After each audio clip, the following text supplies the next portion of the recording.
Bonjour, on se retrouve sur cette partie concernant les compléments sur les fonctions, plus particulièrement les limites. Limites d'une fonction en un nombre réel fini. Alors, tout de suite un petit graphique pour essayer de voir ce qui se passe. Bon, ça c'est une courbe que on connaît relativement bien. C'est une courbe quoi? C'est une fonction homographique de la forme ax plus b sur cx plus d. Peu importe, là, ce qu'on veut étudier, c'est la limite en la valeur ici qu'on va noter A. Cette valeur, je représente la droite x égale un bout de la droite, la demi-droite x égale A, et on va regarder ce qui se passe quand, les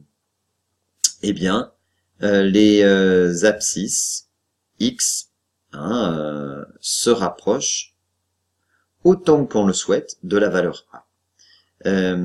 Alors, au niveau des ordonnées, qu'est-ce qu'on a? Quand x se rapproche, les ordonnées semblent être de plus en plus grandes, aussi grandes que l'on souhaite. Si on fait un petit parallèle avec ce qu'on a vu au niveau des limites en l'infini, eh bien ça signifie quoi? Ça signifie que, en fait, je peux toujours trouver une valeur grand M, telle que si je prends un x suffisamment proche de A, eh bien, tous mes f de x vont être dans l'intervalle grand M plus l'infini. Donc, voilà, si x suffisamment proche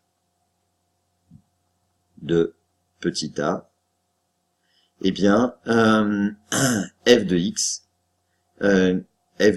appartient à l'intervalle grand M plus l'infini. Eh bien, lorsqu'on a ça, on dira que la limite de f de x lorsque x tend vers a est égale à plus l'infini. Si maintenant, alors suffisamment proche de a, et ben en fait ça veut dire que x appartient à un intervalle aussi petit que je veux, qui est de la forme a moins epsilon, ou bien a et a plus epsilon. Epsilon étant un réel strictement positif, que je prends aussi petit que je veux. Et à ce moment-là, si mon x est dans l'intervalle a moins epsilon, a plus epsilon, c'est-à-dire aussi proche que je veux de a, et que alors les f de x appartiennent à grand M plus l'infini, eh bien on a la limite de f de x quand x tend vers a égale plus l'infini. On a le même type de définition lorsque eh bien, je m'approche de A et que, cette fois, les f de x, eh bien, sont dans l'intervalle. Alors, quel intervalle? Je vais prendre cette fois un réel petit m, cette fois négatif. Eh bien, si les f de x appartiennent à l'intervalle moins l'infini petit m, tous les f de x, pour un x suffisamment proche de a, c'est-à-dire dès que quand je m'approche là très très près, si tous mes f de x sont dans cet intervalle-là, eh bien à ce moment-là, on dira que la limite de f de x quand x tend vers a est égale à moins l'infini. Voilà. On va écrire ceci et on revient ensuite pour une petite explication sur la dernière ligne. Voilà, j'ai commencé à écrire ce qu'on vient de dire, ce que je viens de dire. Alors, si tout intervalle de la forme grand M plus l'infini, grand M réel, positif, grand M réel positif, contient toutes les valeurs f de x pour x suffisamment proche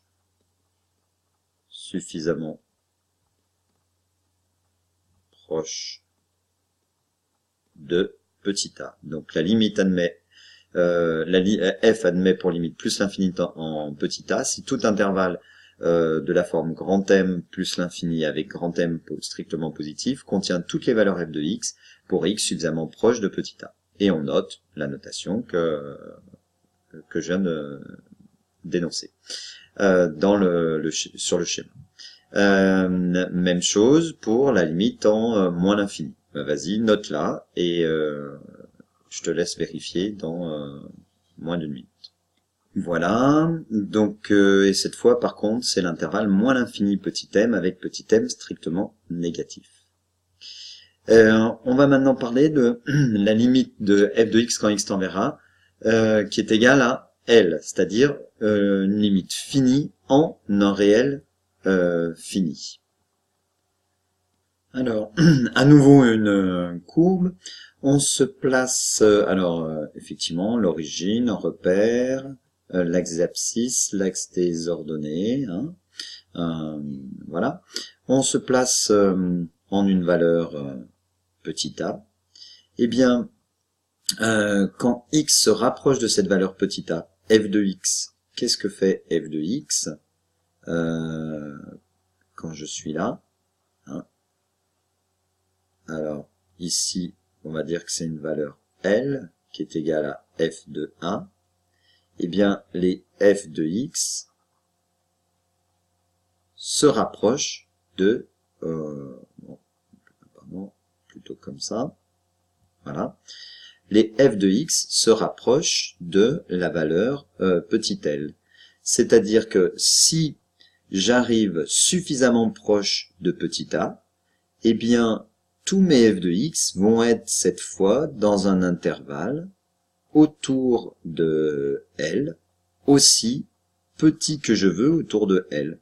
Alors, cet intervalle, comment je le construis? Je vais l'appeler L plus quelque chose d'aussi petit que je veux, L plus epsilon, et L moins epsilon, c'est-à-dire quelque chose d'aussi petit que je veux.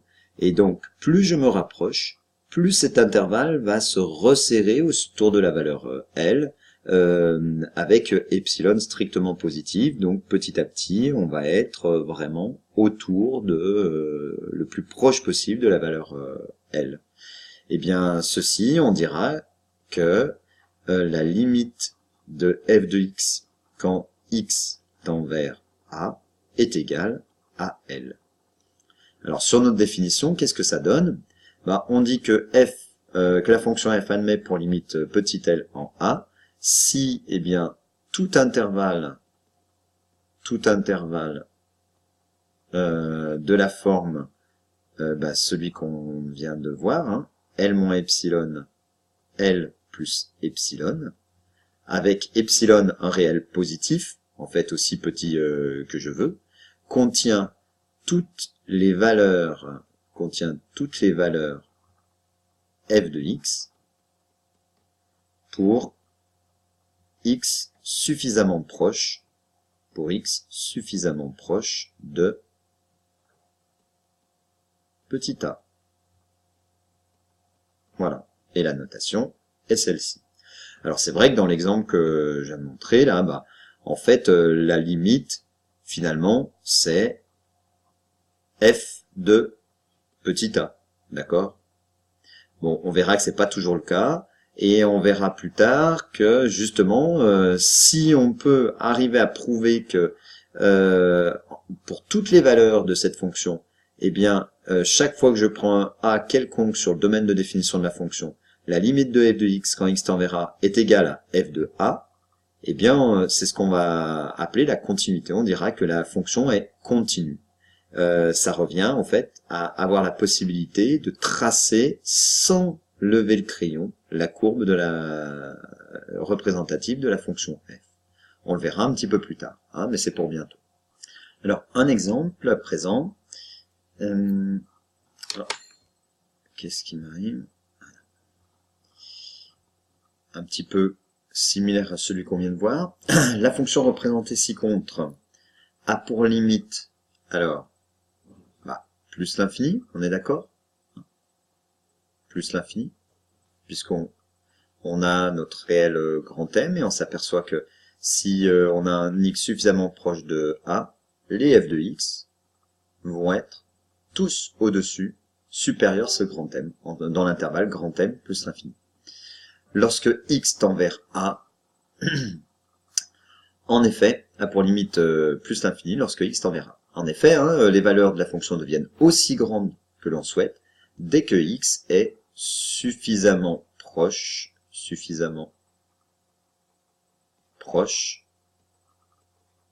de petit a. Si on prend un réel grand M quelconque, à nouveau, voilà, l'intervalle grand M plus l'infini, alors évidemment encore grand M quelconque positif. L'intervalle grand M plus l'infini contient toutes les valeurs f de x dès que x est suffisamment proche de petit a.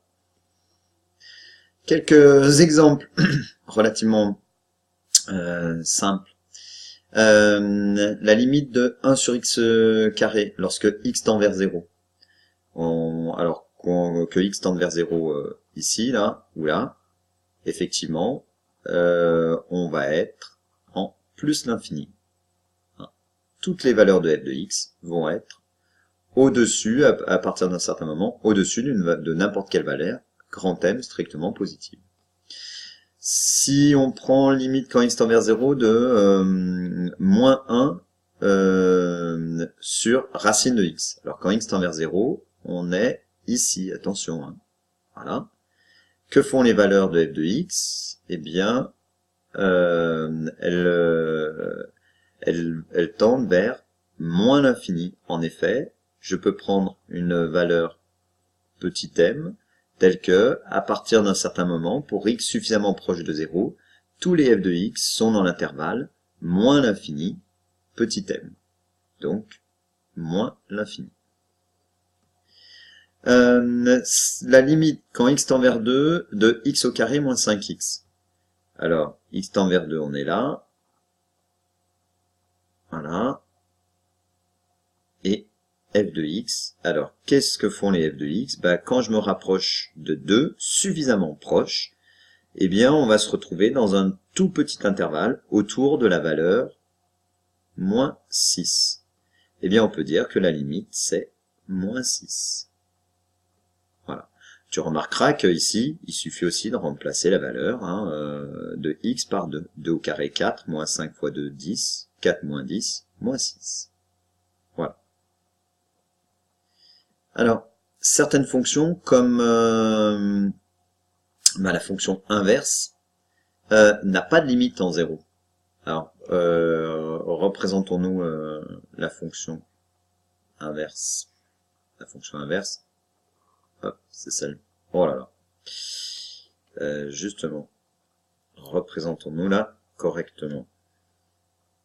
J'ai perdu le curseur. Voilà. La fonction inverse, hop, c'est celle-ci. D'accord? Voilà.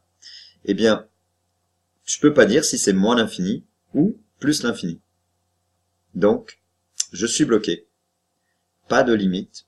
Je peux pas, si on me demande limite de 1 sur x, la limite de la fonction inverse quand x tend vers 0, eh bien, là comme ça, je ne peux pas répondre. Il va falloir, dans ce cas-là, différencier la situation. C'est-à-dire, est-ce que je suis de ce côté-ci ou de ce côté-là? C'est-à-dire, est-ce que je suis pour x tend vers 0, mais par valeur supérieure, ou est-ce que je suis quand x tend vers 0 par valeur inférieure? C'est ce qu'on va appeler la limite à droite ou à gauche d'une fonction. Et donc, la fonction inverse n'a pas de limite en 0 car les nombres 1 sur x n'entrent pas dans le cadre de la définition qu'on vient de donner. Par contre, on va pouvoir parler de limite à droite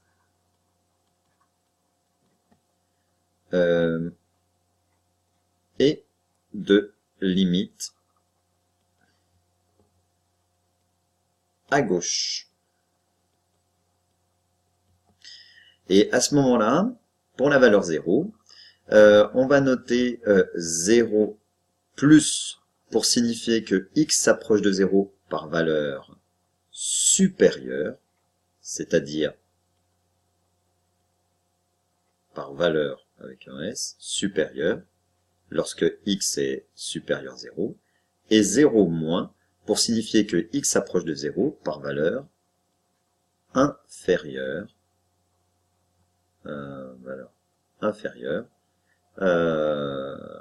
à 0, c'est-à-dire x inférieur à 0. Voilà. Alors, on va pouvoir écrire maintenant, en termes de limite, de la façon suivante. Limite quand x tend vers 0, la limite quand x tend vers 0 moins, là, ici, là, 0 moins, de f de x égale, eh bien en 0 moins, c'est moins l'infini. Et limite quand f de x quand x tend vers 0 plus égale plus l'infini. Ici, je suis en 0 plus. Chaque fois que c'est possible, alors on peut faire la même chose en un autre point que 0, hein, en a, en 1, en 2, en moins 1, en moins 2, etc. On pourra aussi voir ce type de notation, limite de f de x, quand x tend vers 0 par valeur inférieure. Ça veut dire la même chose que 0 moins. Et limite de f de x quand x tend vers 0 par valeur supérieure. L'avantage de cette notation est que pour les valeurs, par exemple, 2 plus ou 2 moins, ça signifie rien, le 2 plus. Ça veut pas dire que 2 est positif et 2 est négatif. 2, de toute façon, est positif. Hein, mais ça nous rappelle que c'est x tend vers 2 et x est strictement supérieur à 2. Ou x tend vers 2 et x est inférieur à 2. Donc attention, parce que dans le cadre de 0, 0 plus et 0 moins, ça veut bien dire positif, négatif, mais dans le cadre de 2, ou de 3, ou de moins 1, ou de moins 2, eh ben ça veut pas dire positif ou négatif, ça veut dire vraiment par valeur supérieure ou par valeur inférieure.